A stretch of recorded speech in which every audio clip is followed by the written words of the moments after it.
2,000 Frog and Scud surface-to-surface missiles deployed over there, which indicates that Army aviation has a predicted combat loss quotient of 50%, some 700 helicopters and support aircraft, in the first 24 hours of hostilities. Now that the United States is withdrawing from NATO, the loss quotient on Western aircraft could be considerably higher. Hot Rod estimates a Soviet occupation of Western Europe could be accomplished by year's end, even if the president decides to distribute the laser cannon as ballyhooed in the press recently. Full transcript of Intercept will accompany my weekly progress report. Out. He withdrew the cassette and dropped it into a padded book mailer, which he addressed to Zorn Tool and Die Company, Frankfurt, Maine. He affixed the postage so that the third stamp tilted to the right, and then he placed the envelope in his briefcase for mailing from the Central Post Office in the morning. Sighing, he lifted the phone, activated the scrambler, and dialed the place on Winkelstrasse. Paul here. Wagner, I'm going to my hotel now. I may commit suicide. Well, have fun. Anything from our Russian friends? They're still holed up, waiting for the sketches. They aren't exactly the world's most aggressive spies, are they? That's all right with me. If Ankhanov goes anywhere, I'll want to know about it. Sure. Nighty-night. He hung up, stifled a yawn, and turned out the desk lamp. After pulling on his topcoat, he took up his briefcase, went to the door, flicked the lock, and let himself into the tide of secretaries and lesser bureaucrats. The elevator purred in a controlled fall that matched the sinking of his spirits, and he tried to be unaware of the humanity that wheezed and murmured all around.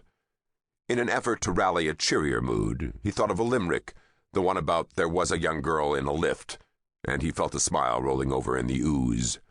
But it seemed somehow blasphemous to smile when surrounded by so many faces set so bravely against malevolent forces in the world today, and so the impulse died aborning. In the lobby he paused, enduring the swirl and clatter and awaiting a chance to break through to the newsstand in his copy of Tagliche Anfrage. And in that tiny suspension of time, immersed in a surf of mankind and his own haze of preoccupation, his basic nature suddenly asserted itself. There was a discord, a certain something that didn't fit, an infinitesimal juxtaposition of normal and abnormal. Almost as if they moved under a power of their own, his eyes made a sweep. Still banging the cymbal, he pictured an old spider, slow and weary beyond measure, feeling a trembling in a far corner of his decrepit web. Was it truly a fly? Or was he only recalling the good times?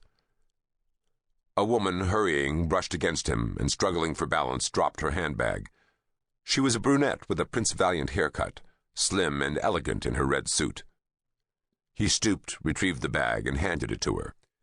"Here you are," he said. "I'm sorry. It was my fault." Her eyes were large and frightened, and she stared at the clattering throng as if it concealed beasts that would leap.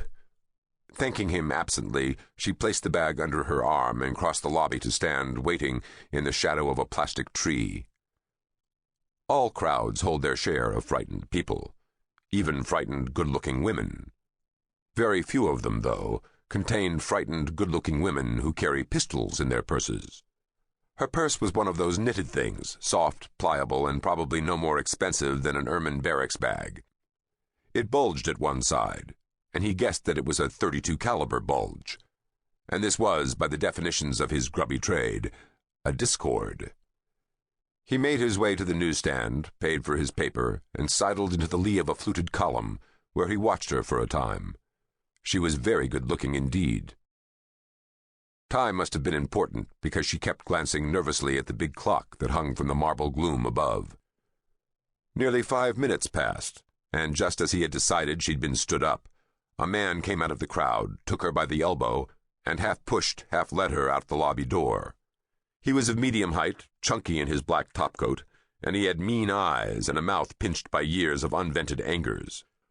Wagner couldn't remember the man's name, but he knew he'd seen him before. In Munich, maybe? Fascinated, Wagner followed as the man hurried the brunette along Gotha-Allee toward the trolley loop, where a dark blue Citroën came out of the honking stream to chirp its tires against the curb. The car's doors flew open, and the man pushed the girl ahead of him into the back seat. The Citroën had no more than rejoined the traffic flow when Wagner was behind it in a taxi, waving a 10-mark note.